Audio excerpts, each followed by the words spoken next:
الحمد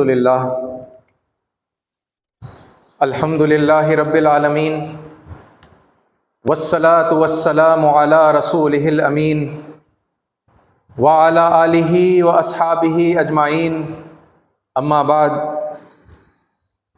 محترم سامعین، السلام علیکم ورحمۃ اللہ وبرکاتہ۔ فاعوذ باللہ السمیع العلیم من الشیطان الرجیم، بسم اللہ الرحمن الرحیم۔ الذین ینقضون عہد اللہ من بعد میثاقہ ویقطعون ما امر اللہ بہ ان یوصل ویفسدون فی الارض اولئک هم الخاسرون۔ صدق اللہ العظیم وصدق رسولہ النبی الکریم ونحن علی ذلک من الشاہدین۔ سب سے بہترین اور خصوصی تعریف سزاوار ہے اللہ رب العالمین کے لیے، جو میرا اور آپ کا اور اس پوری کائنات کا تنہا خالق، مالک، رازق اور پروردگار ہے، اور ہزاروں لاکھوں صلاۃ و سلام ہوں اللہ کے تمام پیغمبروں پر اور اللہ کے انتم رشی حضرت محمد مصطفیٰ صلی اللہ علیہ وسلم پر، جنہوں نے اللہ کا سچا پیغام اللہ کے بندوں تک پہنچایا اور اس کا حق ادا کیا۔ عزیز ساتھیو، پہلگام کے ٹیررسٹ اٹیک کے بعد مسلسل 4 جمعوں کے اندر اس حادثے سے متعلق اور اس پر آنے والے بیانات کے متعلق، خصوصاً پاکستان کے آرمی چیف جو عاصم صاحب ہیں، ان کے بیان کے اوپر کہ مسلم اور غیر مسلم، بلکہ ہندو اور مسلم کبھی ایک قوم نہیں ہو سکتے، اس پر قرآن مجید کی روشنی میں میں نے آپ کے سامنے دلائل پیش کرتے ہوئے وضاحت رکھنے کی کوشش کی ہے۔ اور 2 جمعہ پہلے یہ تصور کہ ہندو اور مسلمان یا پھر مسلم اور غیر مسلم کبھی ایک قوم نہیں ہو سکتے، یہ تصور کتنا غیر قرآنی ہے، قرآن مجید کی تعلیمات کے بالکل خلاف ہے، اسلام کے خلاف ہے، اللہ پر بہتان ہے، اور نبی کریم صلی اللہ علیہ وسلم کے اوپر حرف لانے والا نظریہ یہ ہے۔ یہ آپ کے سامنے میں نے رکھا، اور قرآن مجید کی روشنی میں اس بات کو آپ کے سامنے ثابت کیا کہ اللہ تعالی ہمیشہ سے قوم کی حیثیت کو ریکگنائز کرتا ہے، اور چاہے عقیدے جو بھی ہوں، چاہے ایمان والوں میں اور ان کے انکار کرنے والوں میں کتنا ہی گہرا نظریاتی اور اختلاف ہو، وہ اس اختلاف کی وجہ سے 2 قوم نہیں ہوتے، وہ ایک قوم ہی ہوتے ہیں۔ اور پھر گزشتہ جمعہ میں گمراہی کی وجہ سے مسلمانوں نے جو لوگوں سے اپنے دوسرے تعلقات منقطع کیے ہیں،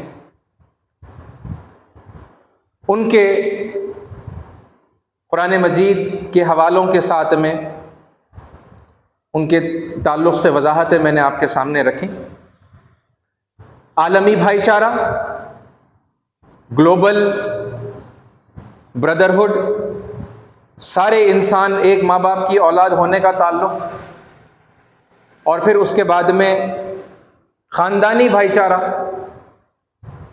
جس میں سگے اور رشتوں کے جو بھائی چارے کے تعلقات ہوتے ہیں، ان کے حوالے سے میں نے کچھ وضاحتیں آپ کے سامنے رکھی۔ عزیز ساتھیو، یہ جو تعلقات توڑنے کا معاملہ مسلمانوں کے اندر آیا، جو قرآن کے خلاف ہے، اللہ کی تعلیمات کے خلاف ہے، اللہ کے خلاف ہے، اور محمد صلی اللہ علیہ وسلم کی تعلیمات کے خلاف ہے، یہ صرف غیر مسلموں تک محدود نہیں رہا،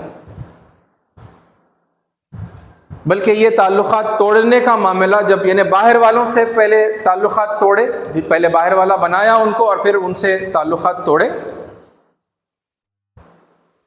جبکہ وہ سب کے سب ہماری اپنی قوم کے لوگ تھے اور ان سے خون کا رشتہ تھا، خاندان کا رشتہ تھا، وہ سارے رشتے کاٹتے ہوئے ان کو پہلے پرایا کیا، لیکن وہاں تک پھر رکے نہیں، اور ہم نے یہ دیکھا کہ اس کے بعد پھر یہ جو بگاڑ ہے یہ پھیلتا ہوا مسلمانوں کے اندر بھی داخل ہوا، اور آج وہ صورتحال بہرحال ان تمام حالات کے باوجود، ان تمام سختیوں کے باوجود برقرار ہے۔ بہت کہیں کہیں پر آپ کو وہ شہر جو ہے ٹوٹتا ہوا آپ کو نظر آتا ہے کہ مسلمانوں نے آپس میں ایک دوسرے کے ساتھ میں جو فرقہ بندیاں کر لی ہیں، اپنی الگ الگ جتھا بندی کر لی ہے، یہ گروپزم کیا ہے، یہ جو الگاؤواد والی جو بات تھی، سیپریٹسٹ والی جو مینٹالٹی تھی، یہ صرف دوسروں کو یعنی غیر بنا کر مطلب وہاں تک محدود نہیں رہی، بلکہ اندر بھی وہ پھوٹ جو ہے لگاتار پھیلتی گئی، پھیلتی چلی جا رہی، الگ الگ جماعتوں کے نام پر، الگ الگ نظریات کے نام پر، الگ الگ مسلکوں کے نام پر یہ فرقے بنائے گئے ہیں، یہ چھوٹے چھوٹے گروپس بنائے گئے ہیں، اور پھر وہ سب آپس میں ایک دوسرے سے تعلقات کو منقطع کر کے ہیں، چاہے وہ پھر یعنی وہاں پر قومی تعلق کی بات نہیں آتی، وہاں پر یہی خاندانی اور یہ جو بھائی چارے کی خونی رشتوں کی بات آتی ہے، تو وہ اکثر جگہ پر دیکھنے میں آتی ہے، اگرچہ سب یعنی 100% لوگ اس میں ملوث نہیں ہیں، مگر اکثر جگہ پر یہی آپ کو دیکھنے میں آتا ہے کہ فلاں یعنی گھر کے اگر 4 بھائی ہیں اور 4 الگ الگ فرقوں کے اندر جو ہے وہ منسلک ہو گئے ہیں، جڑ گئے ہیں کوئی فرقوں سے، تو آپس میں اکثر لوگوں نے اپنے تعلقات یعنی سگے خون کے رشتوں کو جو ہے کاٹ کر الگ کر دیا، کیونکہ ہر ایک کی نظر میں دوسرا گمراہ ہے، وہ دنیا میں بھی ناکام ہوگا اور آخرت میں بھی اس پر اللہ کی لعنت ہے، وہ جہنم کا ایندھن بننے والا ہے، تو لہٰذا اس سے جو ہے اب کوئی تعلق، کوئی رشتہ باقی نہیں رکھا جا سکتا ہے نا۔ اس روش کے اوپر بہت سارے مسلمان چلتے ہیں، تو یہ یعنی سب کو یعنی چونکہ بیماری ہے، یہ بیماری جب پھیلتی ہے تو پھر یعنی ظاہر سی بات ہے کہ اور برے طریقے سے وہ متاثر کرتی ہے۔ عزیز ساتھیو، یہ تو بہرحال یعنی ان تعلقات کو توڑنے کے سلسلے میں یعنی پچھلے 2 جمعوں میں نے قومی رشتہ اور پھر اس کے بعد جو ہمارا خون کا رشتہ عالمی بھائی چارے کے حوالے سے اور پھر خاندانی جو بھائی چارہ ہوتا ہے اس کے حوالے سے میں نے آپ کے سامنے قرآن کی روشنی میں رکھا کہ اللہ تعالیٰ قرآن مجید میں اپنے آخری پیغمبر کے ذریعے سے بھی ان تمام رشتوں کو باقی رکھنے کی ہدایت دیتا ہے، اللہ خود باقی رکھتا ہے، لیکن مسلمان اکثر اس رشتے کو کاٹتے ہیں۔ عزیز ساتھیو، یہ رشتے کاٹنے کے تعلق سے قرآن مجید کے اندر کیا ہدایت ہے، ایسا کرنے والا اللہ کی نظر میں کیا کہلاتا ہے، اور پھر اس کا دنیا میں اور آخرت میں انجام کیا ہوگا، یہ باتیں میں اس جمعہ کے موقع پر آپ کے سامنے مزید یعنی وضاحت کے طور پر رکھنا چاہوں گا۔ ٹھیک ہے، اس حوالے سے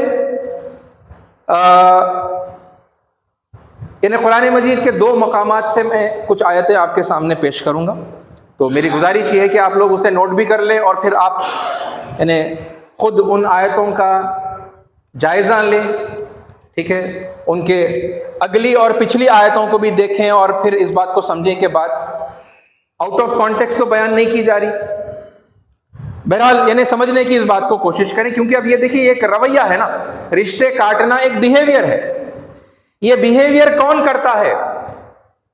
اور پھر کیا یہ بیہیویئر، میں نے پچھلے 2 جمعوں کے اندر تو یہ بات واضح ہو چکی ہے کہ یہ قرآن مجید کے خلاف ہے، یہ رویہ رشتے کاٹنے کا، ٹھیک ہے، لیکن اس کے باوجود اور مزید وضاحت کے لیے اور کلیئرٹی کے لیے ہے نا، یہ سمجھ لیں کہ اس کے تعلق سے، رشتے کاٹنے کے تعلق سے اللہ تعالیٰ نے خاص طور پر قرآن مجید میں ذکر کیا ہے، اور پھر اللہ تعالیٰ نے اس کے تعلق سے کیا کہا کہ کون ہے وہ شخص، کس قسم کے لوگ یہ حرکت کرتے ہیں، رشتے کاٹنے والی، اور پھر رشتے جوڑنے والے اللہ کی نظر میں کیا مقام رکھتے ہیں۔ یہ وضاحت ذرا سا اور آ جائے تاکہ ہمیں بخوبی اس بات کا اندازہ ہو کہ یہ جو رویہ ہمارے اندر اگر یہ پایا جاتا ہے مسلمانوں میں، تو پھر یہ خدا کی نظر میں کیا مقام رکھتا ہے، اس کا کیا انجام ہے نا، دنیا اور آخرت میں بھگتنے والے ہیں، یہ ہمارے سامنے کلیئر ہو جائے۔ دیکھیے میں بات کو لے رہا ہوں، پہلا جو پوائنٹ ہے نا، میں لے رہا ہوں سورہ بقرہ آیت نمبر 26 اور 27 سے، ٹھیک ہے۔ ویسے تو 26 کو چھوڑ کر بھی بات ہو سکتی ہے، لیکن 26 کو لے کر میں آپ کے سامنے بات کر رہا ہوں، بہت امپورٹنٹ یعنی اسے وہ پوائنٹ ہے، اسی لیے مطلب آپ کے سامنے رکھ رہا ہوں۔ دیکھیے اللہ تعالیٰ اس آیت میں کہہ رہا ہے، یہ سورہ بقرہ 2:26 اور پھر 27 میں پڑھوں گا ابھی، ان اللہ لا یستحی ان یضرب مثلا ما بعوضۃ فما فوقها، ہاں اللہ اس سے ہرگز نہیں شرماتا کہ مچھر یا اس سے بھی حقیر کسی چیز کی تمثیلیں دے، مثال دے۔ فَأَمَّا الَّذِينَ آمَنُوا، دیکھیے اللہ ایک مثال دے کر کچھ بات سمجھا رہا ہے، یہ مثال سے کس قسم کے لوگ کیا نتیجہ اخذ کرتے ہیں، ان کا کیا رسپانس ہوتا ہے، یہ اللہ آگے بتا رہا ہے۔ فَأَمَّا الَّذِينَ آمَنُوا، رہے وہ لوگ جو ایمان لاتے ہیں، جو آستھک ہیں، آستھا والے لوگ ہیں، پرمیشور پر آستھا رکھتے ہیں، ہے نا، اللہ پر ایمان رکھتے ہیں۔ فَأَمَّا الَّذِينَ آمَنُوا، تو وہ لوگ جو اس بات کو مانتے ہیں، قبول کرتے ہیں، فَيَعْلَمُونَ أَنَّهُ الْحَقُّ مِن رَبِّهِمْ، وہ اس بات کو سمجھ جاتے ہیں، وہ اس بات کو جانتے ہیں کہ یہ جو مثال ہے، یہ جو بات ہے، یہ ان کے رب کی طرف سے ہے۔ وَأَمَّا الَّذِينَ كَفَرُوا، مگر وہ لوگ جو انکار کرتے ہیں، جو کفر کرتے ہیں، جو نہیں مانتے، جو ریجیکٹ کرتے ہیں، وَأَمَّا الَّذِينَ كَفَرُوا فَيَقُولُونَ، تو وہ لوگ کہتے ہیں، مَاذَا أَرَادَ اللَّهُ بِهَذَا مَثَلًا، کیا ارادہ ہے اللہ تعالیٰ کا، ایسی مثالیں کیوں دے رہا ہے اللہ، ایسی مثالوں سے اللہ کا کیا سروکار، ایسی حقیر ترین مثالیں اللہ دے رہا ہے۔ اور پھر آگے اللہ تعالیٰ نے بتایا، یضل بہ کثیرا، اسی سے مطلب ایسی مثالوں سے، اس مثال سے، بہ کا اطلاق ڈائریکٹلی آپ دیکھیں گے تو وہ اسی مثال پر ہوتا ہے، تو اسی مثال سے اللہ تعالیٰ کیا کرتا ہے، بہتوں کو گمراہ کرتا ہے۔ یضل بہ کثیرا، اسی مثال سے اللہ تعالیٰ بہتوں کو گمراہ کرتا ہے۔ وَيَهْدِي بِهِ كَثِيرًا، اور اسی مثال سے اللہ تعالیٰ بہتوں کو ہدایت دے دیتا ہے۔ یہ یعنی اس آیت کا انڈر لائن کرنے والا، اور یعنی اس موقع پر میں جس پر اصرار کرنا چاہ رہا ہوں، ایمفسائز کرنا چاہ رہا ہوں، یہ وہ حصہ ہے، یہ جو بہی ہے یہاں پر اس آیت کے اندر، یعنی ڈائریکٹلی تو اس مثال کے اوپر اس کا اطلاق ہوتا ہے، لیکن ایکسٹینٹیولی اس کا اطلاق پھر قرآن پر ہوتا ہے، یعنی اللہ تعالیٰ، کیونکہ اب یہ قرآن کی آیت بھی ہے، قرآن ہی میں یہ مثال آئی ہے، تو اس کا اطلاق قرآن پر بھی ہوتا ہے کہ اللہ تعالیٰ قرآن سے ہی بہتوں کو گمراہ کر دیتا ہے۔ یضل بہ کثیرا ویہدی بہ کثیرا، اور اسی قرآن سے اللہ تعالیٰ بہتوں کو ہدایت بھی دے دیتا ہے۔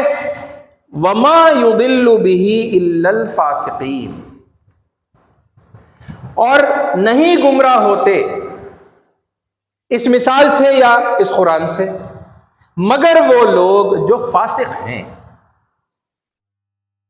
یہ پوائنٹ امپورٹنٹ کیوں ہے؟ کیونکہ اس کے بعد فوری اللہ تعالیٰ یہ جو فاسق ہے نا، اس کی کیا ایٹریبیوٹس ہیں، اس کے کیا کوالٹیز ہیں، اس کے اندر کیا خصلت پائی جائے گی وہ اللہ تعالیٰ بیان کرتا ہے. ٹھیک ہے، یہ اسی لیے امپورٹنٹ ہے سمجھنا کیونکہ آپ کو وہ تمام لوگ جو گمراہی کے اندر، میں نے بہت سارے لوگ، تمام نہیں تو بہت سارے لوگ جو گمراہی کے اندر مبتلا ہیں، آپ کو قرآن کا نام لیتے ہوئے آپ کو گمراہی کی ہدایت کرنے والے ملیں گے. یہ ایک بہت بڑا پرابلم ہو گیا. یعنی گمراہی کوئی ایسا نہیں کہہ رہا کہ بھئی قرآن کچھ بھی کہتا ہوگا، میری مرضی، میں نہیں مانتا، میں تو یہی کروں گا. یعنی یہ ایٹیٹیوڈ نہیں ہے گمراہی میں مبتلا ہونے والے لوگوں کا، بلکہ ان کا ایٹیٹیوڈ یہ ہے، ان کا یعنی انداز، ان کا مزاج، ان کا اپروچ یہ ہے کہ وہ قرآن کو لپٹ کر، قرآن سے چمٹ کر، قرآن کا نام لیتے ہوئے، اللہ کا نام لیتے ہوئے، ہے نا، اللہ اکبر کے نعرے لگاتے ہوئے، نعرہ رسالت لگاتے ہوئے، محمد صلی اللہ علیہ وسلم کا بار بار نام لیتے ہوئے، قرآن کا نام لیتے ہوئے وہ اپنی گمراہیوں کو جسٹیفائی کرتے ہیں. وہاں پھر بڑا یعنی یہ کنفیوزنگ ہو جاتا ہے، خاص طور یعنی مسلمانوں کے لیے بھی، اور پھر خاص طور پہ ان لوگوں کے لیے جو نان مسلم ہیں، جن کو قرآن نہیں معلوم. بولیں گے ارے بھائی آپ قرآن لے کر ہی تو آپ یہ ٹیررزم پھیلا رہے ہیں اور یہ رشتے کاٹ رہے ہیں. قرآن آپ بھی تو، وہ بھی تو قرآن کی دلائل پیش کر رہے ہیں رشتے کاٹنے والے. یہاں یہ بات ایک اور یعنی چیلنجنگ ہو جاتی ہے کہ بھئی قرآن کی آیتوں سے جب یہ ثابت کرنے کی کوشش کی جاتی ہے کہ نہیں بھئی قرآن تو رشتے جوڑنے کی بات کر رہا ہے. یہ لوگ قرآن کو لینے کے باوجود یہ گمراہ ہوتے ہیں، ہے نا. کیوں ہو رہے ہیں؟ اللہ تعالیٰ بتا رہے ہیں وَمَا يُضِلُّ بِهِ إِلَّا الْفَاسِقِينَ. اگر واقعی میں قرآن پڑھ کر کوئی گمراہ ہو سکتا ہے تو یہ شخص ہو سکتا ہے، یہ خصلتوں والا گمراہ ہو سکتا ہے. ایسا ایٹیٹیوڈ اختیار کرنے سے ڈرنے کی، بچنے کی ضرورت ہے نا. ورنہ آپ کو اگر اور اس طریقے سے لوگ جو ڈراتے ہیں نا کہ نہیں قرآن آپ ڈائریکٹلی مت پڑھیے، آپ پڑھیں گے تو آپ گمراہ ہو جائیں گے، وہ فلاں اتنے آپ کو جو ہے علوم چاہیے، 17-18 آپ کو کچھ علوم چاہیے، وہ علوم کے بعد ہی آپ جو ہے قرآن سے ہدایت حاصل کر سکتے ہیں، ورنہ آپ گمراہ ہو جائیں گے، ہے نا. اللہ تعالیٰ بتاتا ہے کون گمراہ ہو سکتا ہے، کون ہوتا ہے نا. وہ ایک خصلت کا مالک ہے. وہ خصلت کیا ہے؟ ون ورڈ کے اندر فسق. وَمَا يُضِلُّ بِهِ إِلَّا الْفَاسِقِينَ. فاسقوں کے علاوہ اور کوئی گمراہ نہیں ہوگا. ایسی مثالوں سے بھی اور قرآن مجید کے مطالعے سے بھی. یہ کیا ہے یہ فسق؟ یعنی عام طور پر تو وہ جو سرکش ہے، وہ جو نافرمان ہے، وہ جو نافرمانی کے اندر حد سے آگے نکل جاتا ہے، اس کو فاسق کہتے ہیں. یہ بالکل درست ہے، یہ اپنی جگہ پر صحیح ہے بات. اگلی ہی آیت میں اللہ تعالیٰ یہ فاسق کے اور خصلتوں کو ڈیفائن کرتے ہیں. یہ ایک اپنے یعنی ایک اجمالی یہ خصلت ہے فاسق. اس شخص کے رویے کے اندر پھر آپ کو کیا کیا پہلو ملیں گے وہ اللہ تعالیٰ اگلی آیت کے اندر بیان کرتا ہے. ٹھیک ہے، تو یہ آیت میں نے کیوں لی آپ سمجھ گئے نا. یعنی قرآن پڑھ کر، قرآن کے حوالوں سے بات کر کے پھر بھی لوگوں کو گمراہ کرتے ہیں، خود بھی گمراہ ہوتے ہیں، ہے نا، ہو سکتے ہیں. وہ کس قسم کے لوگ ہیں؟ وہ لوگ ہیں جو فاسق ہوتے ہیں.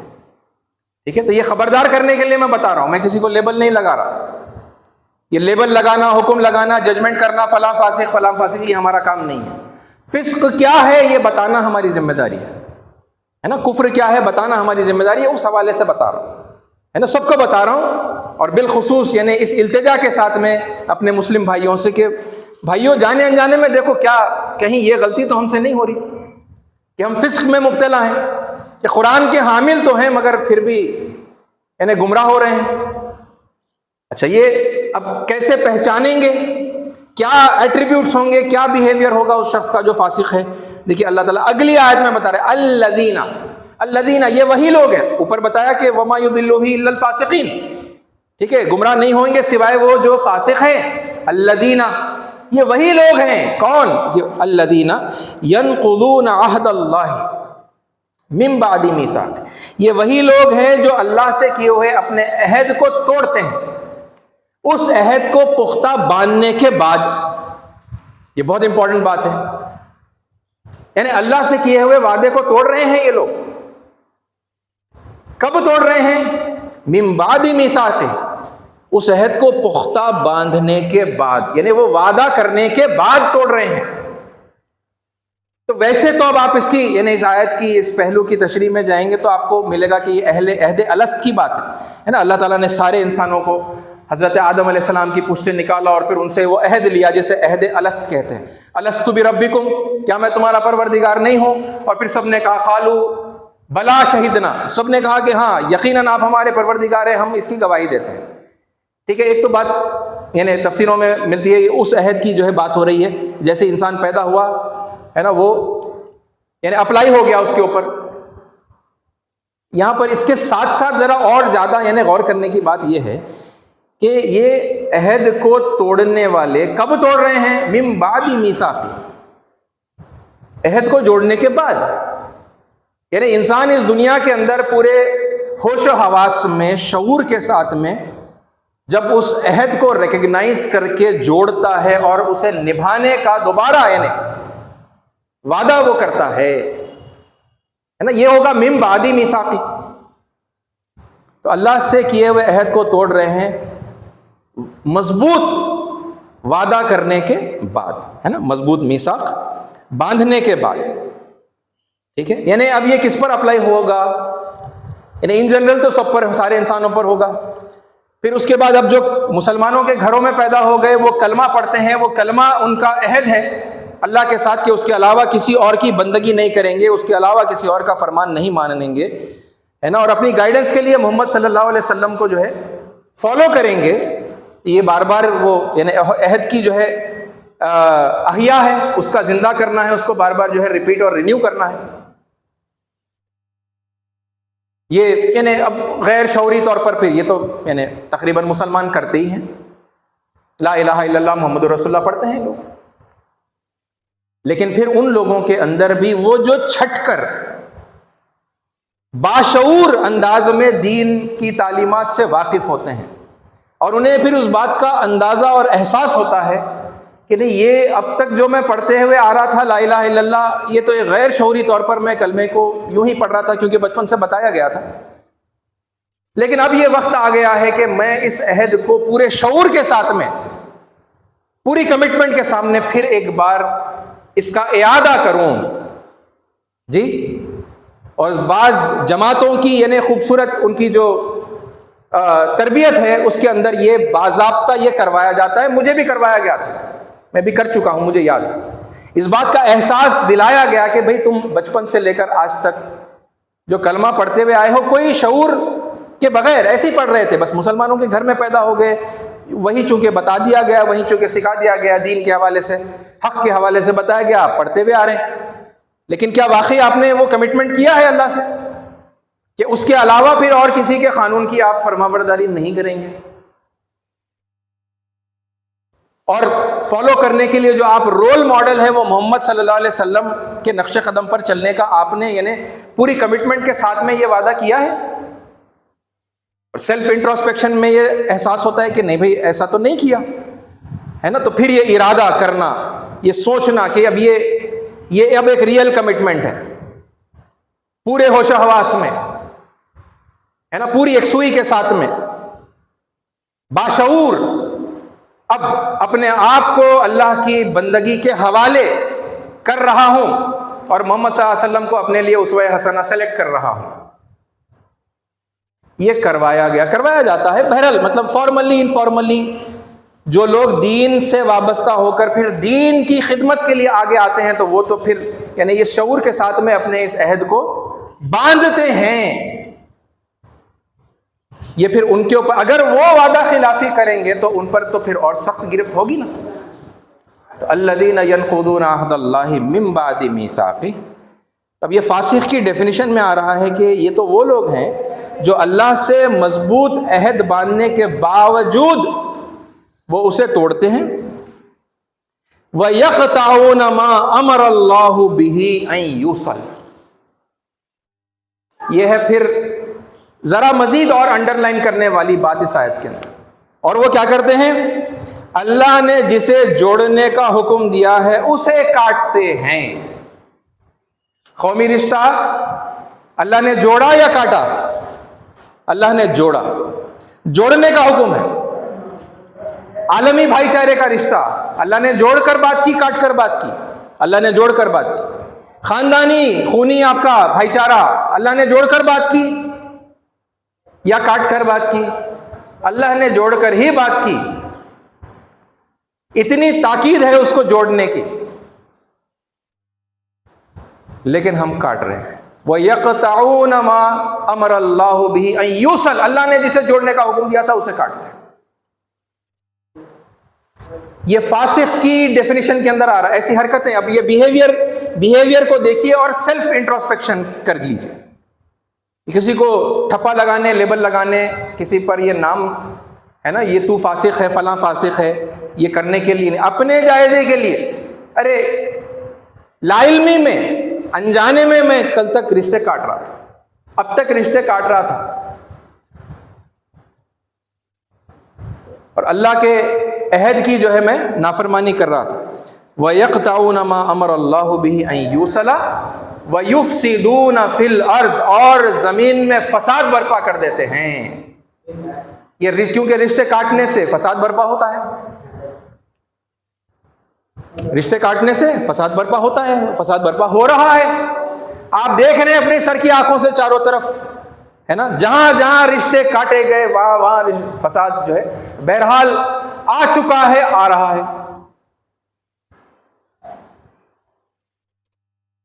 یہ فاسق، یہ ٹینڈنسی، یہ بیہیویئر، یہ ایٹیٹیوڈ رکھنے والے لوگ، اس آیت کو یعنی کمپلیٹ کر لیں تو اللہ تعالیٰ نے کہا اولئک ھم الخاسرون، یہی تو ہیں جو خسارہ اٹھانے والے لوگ ہیں، جو نقصان اٹھانے والے لوگ، یعنی دنیا میں نقصان اٹھائیں گے اور پھر یعنی ظاہر سی بات ہے کہ آخرت میں بھی وہ نقصان اٹھانے والے لوگ ہوں گے۔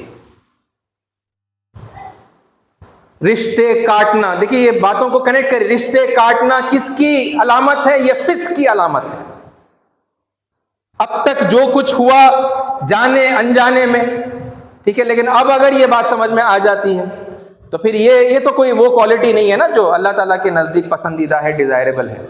فسق تو اللہ تعالیٰ نہیں پسند کرتا، اور اس ایٹریبیوٹ کی وجہ سے کیا ہوتا ہے، وَمَا يُضِلُّ بِهِ إِلَّا الْفَاسِقِينَ، کہ قرآن سے بھی وہ مطالعہ کرنے کے بعد، پڑھنے کے باوجود گمراہی کے علاوہ کچھ حاصل نہیں کرتے، ہے نا۔ تو آپ کو وہ پھر ملے گا کہ قرآن کو پکڑے ہوئے ہیں مگر پھر بھی یہ گمراہی کی باتیں کر رہے ہیں۔ ای ساتھیوں، اس کے بالکل یعنی کہ اس کا اپوزٹ بھی دیکھ لیں گے، اور پھر قرآن کے ایک دوسرے مقام سے میں آپ کو بتاؤں۔ یہ سورہ نمبر 13 ہے اور آیتیں ہیں 19 سے لے کر 27 تک، ٹھیک ہے۔ یہ 19 سے میں نے لی ہے، پھر یعنی اور پیچھے سے بھی آپ لے لیں، آپ جب خود مطلب مطالعہ کر رہے ہوں تو تھوڑا سا اور پیچھے سے آپ دیکھیں، ٹھیک ہے، باتیں آپ کو ذرا اور واضح انداز میں سمجھ میں آئیں گی۔ یہ سوال سے مطلب اس آیت کا آغاز ہو رہا ہے، یہ 19 to 27 ایک ایک کر کے میں پڑھوں گا اور اس کا ترجمہ آپ کے سامنے رکھوں گا۔ أَفَمَن يَعْلَمُ أَنَّمَا أُنزِلَ إِلَيْكَ مِن رَّبِّكَ الْحَقُّ، کیا وہ شخص جو یہ جانتا ہے کہ جو کچھ آپ پر نازل ہوا ہے آپ کے رب کی طرف سے وہ حق ہے، کمن ہوا اعمیٰ، وہ اس جیسا ہو سکتا ہے جو اندھا ہے؟ ظاہر سی باتیں نہیں ہو سکتا۔ انما یتذکر اولو الالباب، یقیناً نصیحت قبول وہی کریں گے جو دانش مند ہیں، جو وائز ہیں۔ Only the wise will accept and receive the admonition۔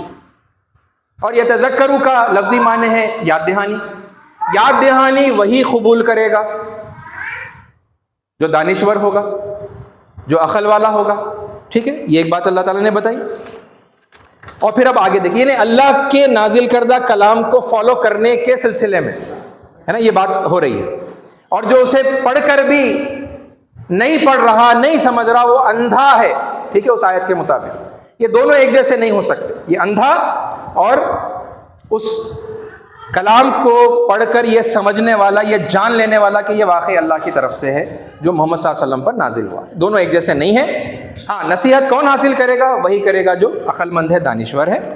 اچھا، اب یہ دیکھیے جو عقل مند ہیں، اولو الالباب جن کو کہا گیا، ان کے کیا ایٹریبیوٹس ہیں، ان کے کیا کوالٹیز ہیں، اللہ تعالیٰ اگلی چند آیتوں میں جو ہے گناتا ہے. یعنی آیت نمبر 20 سے لے کر 26 تک یہ گڈ کوالٹی والے لوگوں کی بیہیویئر، ان کا رد عمل، ان کا جو یعنی رسپانس ہوگا، ان کا بیہیویئر ہوگا، وہ اللہ تعالیٰ بتا رہا ہے. الذین، اب دیکھیے، الذین یوفون بعہدہم، الذین یوفون بعہد اللہ ولا ینقضون المیثاق. الذین، یہ وہی لوگ ہیں، یہ اولو الالباب کون ہیں؟ یہ وہی لوگ ہیں جو اللہ تعالیٰ سے کیے ہوئے اپنے وعدے کو، اپنے عہد کو وفا کرتے ہیں، اسے نبھاتے ہیں. ولا ينقضون المیثاق، اور یہ پختہ عہد کرنے کے بعد میں اسے وہ توڑتے نہیں ہیں. اللہ رحم کرے میرے ان تربیت کرنے والوں کے اوپر، میرے والد صاحب کے اوپر. یہ عہد کی تعلیم خاص طور پر انہوں نے مجھے یاد دلائی تھی. جب میں نے انجینئرنگ میں ایڈمیشن لیا تھا تو ایک یعنی بڑی بات تھی میرے لیے، ہمارے خاندان والوں کے لیے. اس موقع پر، اس اہم موقع پر انہوں نے یہ تعلیم میرے دماغ میں ڈالی تھی. انہوں نے کہا کہ بیٹے صرف انجینئر بننا نہیں ہے، آپ کو ایک مسلم انجینئر بننا ہے، اللہ کا اطاعت گزار فرما بردار انجینئر آپ کو بننا ہے، صرف انجینئر بننا نہیں. اور وہ بات اس طرح سے میرے دل کے اندر، میرے دماغ کے اندر بیٹھی کہ وہ آج تک مجھے یاد ہے. کیا حیرت انگیز بات ہے. یعنی انجینئرنگ حاصل کر کے میں تو اپنی دنیا بنانے والا تھا، اسی لیے تو آتے ہیں لوگ، انجینئر بنتے ہیں، ڈاکٹر بنتے ہیں. کیوں بنتے ہیں؟ اپنی دنیا بنانے کے لیے. مگر وہاں ایڈمیشن کے ٹائم پر انہوں نے اس بات کو یاد دلایا تھا. اور اللہ اپنی رحمتیں اور برکتیں نازل کرے اس جماعت کے میرے تمام اساتذہ پر، میرے مربیوں پر، میری تربیت کرنے والے لوگوں پر، جنہوں نے اس شعور کو میرے اندر بیدار کر کے اپنے اس عہد کی احیا کرنے کا جو عمل تھا وہ مجھ سے کروایا. یہ لا الہ الا اللہ یہ زبانی جمع خرچ نہیں چلے گا. سوچ لو، ٹائم دیتے جاؤ، سوچو، ارادہ کرو، جب تیار ہو جاؤ مینٹلی کہ تم اب اپنے آپ کو سپرد کر دو گے اللہ کی بندگی کے حوالے، اپنے آپ کو کر دو گے، تو اس کے بعد میں آنا. اور انہوں نے وہ پورے شعور کے ساتھ میں، وہ جذبات کے ساتھ میں، اس ایمان افروش کیفیت کے ساتھ میں اس کلمے کا احیا، اس عہد کا احیا انہوں نے کروایا، جس کی کچھ ٹوٹی پھوٹی شکل کے اندر آپ یہ محنتوں کو دیکھتے ہیں. الذین یوفون بعہد اللہ ولا ینقضون المیثاق. اللہ سے دعا ہے، یہ کوئی مطلب اپنے بڑائی کی اور کوئی گھمنڈ کی بات نہیں ہے. اللہ کا رحم ہے، اللہ کا کرم ہی ہے کہ کچھ وفا کرنے، عہد کو وفا کرنے کی جو ہے جستجو میں ہوں. اور اللہ کی پناہ اس بات سے کہ کہیں جانے انجانے میں اللہ کے عہد کو توڑ نہ دوں. یہ ان کی خصوصیت. اولو الالباب کے تعریف میں پہلی بات یہ ہے کہ وہ اللہ سے کیے ہوئے اپنے عہد کو وفا کرتے ہیں اور وہ عہد کرنے کے بعد پھر اسے توڑتے نہیں ہیں. والذین، آپ دیکھیے، والذین یصلون ما امر اللہ بہ ان یوصل. جن جن چیزوں کو، جن جن رشتوں کو اللہ تعالیٰ نے جوڑنے کا حکم دیا ہے وہ اسے جوڑتے ہیں. یہ اولو الالباب. آپ نہیں بننا چاہتے آپ اولو الالباب؟ یہ اللہ کی نگاہوں میں اولو الالباب ہیں یہ لوگ. والذین یصلون ما امر اللہ بہ ان یوصل. کتنی امپورٹنٹ بات ہے. ارے جو چیزیں اللہ نے جوڑنے کا حکم دیا ہے جوڑو، وہ جوڑتے ہیں جو اولو الالباب ہوتے ہیں، جو عقل مند ہوتے ہیں، دانشور ہوتے ہیں. اور پھر اس کے آگے وَيَخْشَوْنَ رَبَّهُمْ، اور وہ اپنے رب سے خشوع کرتے ہیں، ڈرتے ہیں وہ اپنے رب سے. وَيَخَافُونَ سُوءَ الْحِسَابِ، اور حساب کتاب میں اگر کچھ خرابی ہو جائے تو اس سے وہ ڈرتے ہیں، برے حساب سے ڈرتے ہیں. یعنی برے اعمال کریں گے تو پھر اس کا حساب کتاب دینا پڑے گا، اس برے حساب سے وہ ڈرتے ہیں.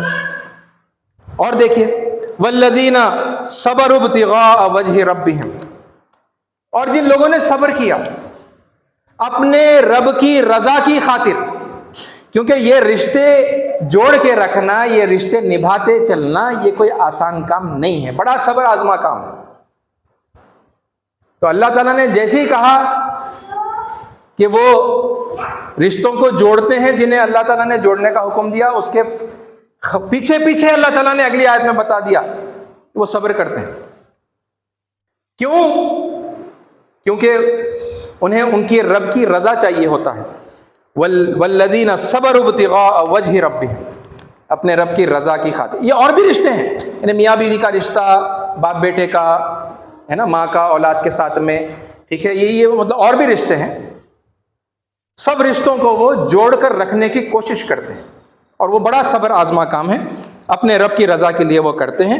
وَأَقَامُوا الصَّلَاةَ، وہ نماز کو قائم کرتے ہیں. وَأَنفَقُوا مِمَّا رَزَقْنَاهُمْ، اور جو کچھ ہم نے انہیں رزق عطا کیا ہے اس میں سے وہ خرچ کرتے ہیں، وہ دان کرتے ہیں.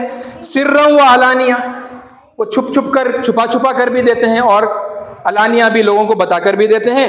وَيَدْرَؤُونَ بِالْحَسَنَةِ السَّيِّئَةِ، اور برائی کو بھلائی سے دفع کرتے ہیں، یعنی برائی کا بدلہ وہ برائی سے نہیں دیتے، برائی کا بدلہ بھلائی سے دیتے ہیں.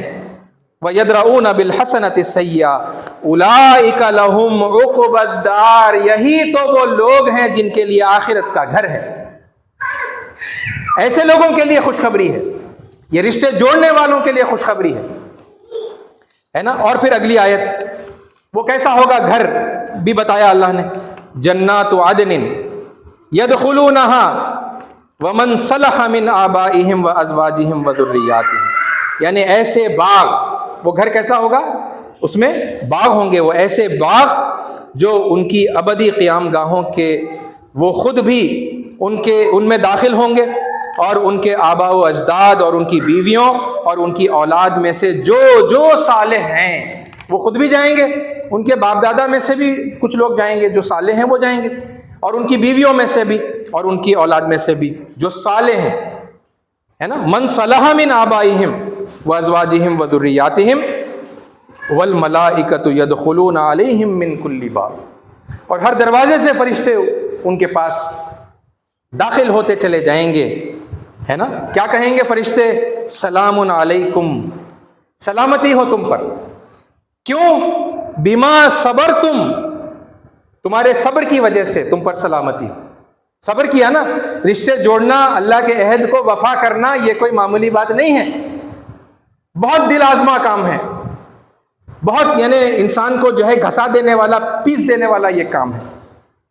مگر تم لوگوں نے کیا نا، تم لوگوں نے صبر سے کیا، سلامتی ہو، اس وجہ سے تم پر سلامتی ہو. سلام علیکم بما صبرتم، تمہارے اس صبر کی وجہ سے تم پر سلامتی ہو. فنعم عقبی الدار، کیا ہی خوب ہے یہ آخرت کا گھر جو تمہیں دیا گیا ہے. یہ رہی آیت نمبر یعنی 24 تک، ٹھیک ہے. 19 سے لے کر ابھی 24 تک میں نے آپ کے سامنے یعنی تلاوت کی، اور پھر اس کا آپ کے سامنے یعنی ترجمہ میں نے کیا. یہ وہ لوگ جو اللہ کے عہد کو وفا کرتے ہیں اور رشتوں کو جوڑتے ہیں، جن کو جوڑنے کا اللہ نے حکم دیا ہے نا. خونی رشتہ، خاندانی رشتہ، قومی رشتہ، دینی رشتہ بھی ہے. میں نے یہ پچھلے 2 جمعوں میں دینی رشتے کی بات نہیں کی، مگر اس سے پہلے بہت مرتبہ آپ کے سامنے یہ بات بتائی. یہ جو دین اسلام ہے یہ کیا ہے؟ ذالک الدین القیم، وہی سناتن دھرم، وہی دین جو ہمیشہ سے سب سے پہلے پیغمبر کو دیا گیا تھا، پھر بعد میں ہر پیغمبر کو وہی دین دے کر بھیجا گیا، کوئی نئے دین کے ساتھ میں نہیں بھیجا گیا. یہ دینی رشتہ بھی جوڑنا تھا. بہرحال یعنی بات لمبی ہو جائے گی تو میں نے وہ ٹاپک کو اس میں نہیں لیا تھا. تو جوڑتے ہیں، ہے نا. جوڑنے والوں کی اللہ تعالیٰ نے تعریف کی اور ان کے ایٹریبیوٹس بتائے، اور کہا کہ وہ اولو الالباب ہیں، ان کے لیے آخرت کا گھر ہے، جنت انہی کے لیے ہے، ٹھیک ہے. اور پھر اب یہ دیکھیے اگلی آیت یعنی آیت نمبر 25 ہے، جس میں پھر اللہ تعالیٰ جو لوگ ناپسند ہیں اس کی نظر میں ان کا ذکر کرتے ہیں. والذین ینقضون عہد اللہ من بعد میثاقہ، لیکن وہ لوگ جنہوں نے اللہ سے کیے ہوئے اپنے عہد کو توڑ دیا، اس عہد کو پختہ باندھنے کے بعد، من بعد میثاقہ، وَيَقْطَعُونَ مَا أَمَرَ اللَّهُ بِهِ أَن يُوصَلَ، اور ان تمام چیزوں کو کاٹ دیا، توڑ دیا، یقطعون، قطع کر دیا، جسے اللہ نے جوڑنے کا حکم دیا تھا، انکلوڈنگ یہ سب کے سب رشتے. وَيُفْسِدُونَ فِي الْأَرْضِ، اور زمین میں فساد برپا کر دیا، ہے نا. ہر جگہ لڑائی جھگڑا، خون ریزی برپا کر دی. أُولَٰئِكَ لَهُمُ اللَّعْنَةُ، ایسے لوگوں پر اللہ کی لعنت ہے. ایسے لوگوں پر لعنت ہے، یہاں اللہ کا ذکر نہیں. أُولَٰئِكَ لَهُمُ اللَّعْنَةُ، ایسے ہی لوگوں پر لعنت ہے. وَلَهُمْ سُوءُ الدَّارِ، اور بدترین گھر ان لوگوں کے لیے ہے۔ دنیا میں آپ اگر اس وقت دیکھ رہے ہیں، ہے نا، یہ ہماری حالت اب ایسی کیوں ہے نا، کیوں ہر طرف سے چوطرف سے تھوکا جا رہا ہے، لعنتیں ہو رہی ہیں مسلمانوں پر، ہے نا، ایک دم انوسنٹ بن کر ہم کبھی ایک دوسرے کی طرف کبھی اللہ کی طرف دیکھتے ہیں، ہے نا، سمجھ میں ہی نہیں آ رہا۔ واللہ عالم، اللہ بہتر جانتا بھائی ایسا ہمارے ساتھ کیوں ہو رہا۔ تو جن جن لوگوں کو یہ ہے نا، یہ ایریا میں بلینک ہے، ان کو سمجھ میں نہیں آ رہا کہ ایسا کیوں ہو رہا، تو یہ دیکھیے اللہ بتا رہا ہے نا کیوں ہو رہا، کب ہوتا، کیوں ہوتا۔ اور پھر یہ صرف دنیا کی حد تک نہیں ہے، سوء الدار بھی ہے نا، آخرت میں برا گھر، بدترین گھر، سوء الدار، یہ بدترین ٹھکانہ ان لوگوں کا جو ہے وہ ان لوگوں کے لیے وہ جہنم ہے۔ صرف دنیا میں اس لعنت کا شکار ہو کے یہاں ذلیل و خوار ہو کے برباد ہو کے قصہ ختم نہیں ہوگا، بلکہ اسی روش کی وجہ سے جب مارے جائیں گے نا تو پھر وہاں پر بھی وہ سزا کنٹینیو ہونے والی ہے۔ یہ اللہ نے پورے قرآن کے اندر یہ بتائے ہیں، ہے نا، اچھے لوگوں کی فکر کیا ہوتی ہے، ان کی بات چیت کیا ہوتی ہے، ان کے اعمال کیا ہوتے ہیں، وہ بتایا اللہ نے، اسکیل ہے قرآن مجید۔ اور دوسری طرف اللہ نے بتایا کہ وہ بدترین لوگوں کی سوچ، ان کی فکر، ان کے عقیدے کیا ہوتے ہیں، ان کے منہ سے کیا الفاظ نکلتے ہیں، ان کی بات چیت کیا ہوتی ہے، اور ان کے اعمال کیا ہوتے ہیں، اللہ تعالیٰ نے گنا ہے۔ اس میں سے چند ایک، یعنی اس ٹاپک سے ریلیٹڈ، رشتے کاٹنے سے ریلیٹڈ اور جوڑنے سے، ہے نا، نیگیٹو بھی بتایا میں نے آپ کو، پازیٹو بھی بتایا کہ کاٹنے والا کیا ہے اللہ کی نظر میں، ہے نا، وہ خاسرین، نقصان اٹھانے والے، فاسقین، حد سے زیادہ نافرمانی کے اندر آگے گزر جانے والے، جن کو قرآن پڑھیں گے بھی تو ہدایت نہیں ملے گی، گمراہی ملے گی، وہ قرآن پڑھ کے گمراہ ہوں گے، ہے نا، یہ میں نے آپ کو بتایا۔ اور اس کے مقابلے میں پھر آپ کو یہ بتایا کہ اولو الالباب کے حوالے سے اللہ نے جو تعریفیں کی، ہے نا، بتایا کہ اولو الالباب کون ہوتے ہیں، ہے نا، اللہ کے کلام کو واقعی اللہ کا کلام سمجھ کر ماننے والے، اور اندھے ایک جیسے نہیں ہوتے۔ وہاں سے بات شروع ہوئی اور پھر اس کے اور آگے یہاں تک یہ بات آئی، ہے نا، کہ وہ رشتے جوڑنے، وہ اللہ کے عہد کو وفا کرنے والے ہوتے ہیں، اس عہد کو باندھنے کے بعد، اور پھر وہ ان تمام رشتوں کو وہ جوڑتے ہیں جنہیں اللہ نے جوڑنے کا حکم دیا ہے نا، اولو الالباب جوڑتے ہیں اور یہ کاٹتے ہیں، ہے نا، کاٹنے والوں کا انجام دنیاوی اور اخروی بھی، ہے نا، سوء الدار، بدترین ٹھکانہ آخرت کا ٹھکانہ، دنیا میں بھی لعنت ہوگی، آخرت میں بھی لعنت ہوگی، آخرت میں بھی جہنم میں جائیں گے۔ عزیز ساتھیو، یہ ہے رشتے جوڑنے اور کاٹنے کے سلسلے کے حوالے سے، یعنی قرآن مجید کی کچھ آیات جو میں نے آپ کے سامنے رکھی۔ دیکھیں پھر ایک بار، یعنی اس ادباً گزارش کے ساتھ میں کہ یہ کسی کو لیبل کرنے کے لیے اور کسی کو یہ بتانے کے لیے، ٹھپا لگانے کے لیے کہ دیکھو فلاں تو یہ رشتے کاٹ رہا ہے، فلاں فاسق ہے، یہ کرنے کے لیے یہ آیتیں میں نے آپ کے سامنے نہیں رکھی، نہ میں کرتا ہوں، نہ کسی کو کرنا چاہیے، کیونکہ اس کا اختیار اللہ نے کسی کو دیا نہیں، ہے نا، فیصلے کا اختیار، ججمنٹ کا جو اختیار ہے وہ اللہ نے اپنے پاس رکھا۔ رسول جب دنیا میں آتے ہیں تو خدا کا، یعنی خدا کی عدالت دنیا میں قائم ہوتی ہے، وہاں پر مومن اور کافر کی تفریق ہو جاتی ہے، اللہ اطلاع دیتا ہے، کافروں کو، فاسقوں کو دنیا میں سزا دی جاتی ہے، پھر آخرت میں بھی ان کی سزا کنٹینیو ہوتی ہے۔ لیکن رسولوں کے اس دنیا سے گزر جانے کے بعد میں یہ ذمہ داری اللہ تعالیٰ نے عام مسلمانوں کو نہیں دی، تو یہ کام ہم نہیں کرتے، ہے نا، مگر کفر کیا ہے، فسق کیا ہے، کیا کرنے سے اللہ ناراض ہوگا، اور پھر ایمان کیا ہے، اور اللہ تعالیٰ کی پسندیدہ یعنی احکامات کے اوپر عمل کرنا کیا ہے، تقویٰ کیا ہے، خشوع کیا ہے، وہ اچھائیاں کیا ہے جو اللہ تعالیٰ ہم سے ایکسپیکٹ کر رہا ہے نا، وہ بتانا، یعنی فسق کیا ہے وہ بتا دینا، ہے نا، اور تقویٰ کیا ہے وہ بتا دینا۔ اس طرح سے یہ باتوں کو واضح کرنا ہماری ذمہ داری ہے نا، اس حوالے سے میں نے آپ کے سامنے رکھی۔ خدا کے لیے پورے اخلاص کے ساتھ میں اپنا جائزہ لے لیجئے، ٹھیک ہے، اور کہیں رشتے کاٹنے والوں کی فہرست میں اپنے آپ کو پایا تو اللہ سے معافی مانگیں گے، توبہ کریں گے کہ جانے انجانے میں یہ جرم ہم سے ہو گیا۔ جن سے رشتے کاٹے تھے ان سے بھی معافی مانگیں گے، اور کریں گے کیا؟ رشتے جوڑیں گے، ہے نا، کیونکہ اللہ نے رشتے جوڑنے کا حکم دیا ہے، قومی رشتہ، عالمی بھائی چارے کا رشتہ، اور پھر یہ آپ کا خونی خاندانی امیڈیٹ جو آپ کے یہ رشتے ہیں، یہ سب جوڑنے کے ہیں۔ دینی رشتہ بھی ہے، دینی رشتہ بھی جوڑنے کا ہے۔ یہ رشتوں کو جوڑیے تو پھر اللہ کی رحمت ہماری طرف متوجہ ہوگی، یہ لعنت ہٹے گی، ہے نا، راحت ملے گی، جو راحت کے لیے ہم پریشان ہیں، بے چین ہیں، جس کا ڈر بعض لوگوں کو لگا ہوا ہے کہ ارے بھائی وہاں ویسا ہو گیا، وہاں ویسا ہو گیا، اتنے گھروں کو توڑے، اتنے گھر لوگوں کو بے گھر کر دیے، اتنے وہاں پہ جو ہے لوگوں کو مار دیے۔ ڈر کا ماحول ہے نا، پریشان تو ہے نا، کم از کم فکر مند ہے، ڈرے ہوئے اگر نہیں ہے تو، ایمان والے ڈرتے نہیں ہیں، فکر مند تو ہے نا۔ تو پھر آپ ایمان والے ہیں تو پھر آئیے نا اللہ کی طرف، اللہ کے کلام کی طرف آئیے، اپنی روش کو سدھاریے، ہے نا، روش کو سدھاریے، پھر آئے گی اللہ کی رحمت۔ یہ صرف لفاظی کرنے سے اور پھر وہ غلط روش پر چلنے سے اللہ کی رحمت آنے والی نہیں ہے۔ غلط روش پر چلیں گے، اللہ کی ناراضگی ہماری طرف اس وقت متوجہ ہے، اللہ ناراض ہے ہم سے، یہ اللہ تعالیٰ کی لعنت ہے جس کی وجہ سے ہماری یہ حالت ہے نا، اس کے پیچھے یہ ریزنز ہیں، ہم نے رشتے کاٹے ہیں۔ رشتے جوڑ لیجئے، اللہ لعنت ہٹا کر رحمت فرمائے گا، اور پھر یعنی دنیا میں بھی کامیاب ہونے کی امید ہے، آخرت میں بھی انشاءاللہ کامیاب ہوں گے۔ اللہ تعالیٰ سے دعا ہے کہ اللہ تعالیٰ ہمیں کہنے اور سننے سے زیادہ عمل کرنے کی توفیق عطا فرمائے۔ آمین، وآخر الدعوانا الحمدللہ رب العالمین۔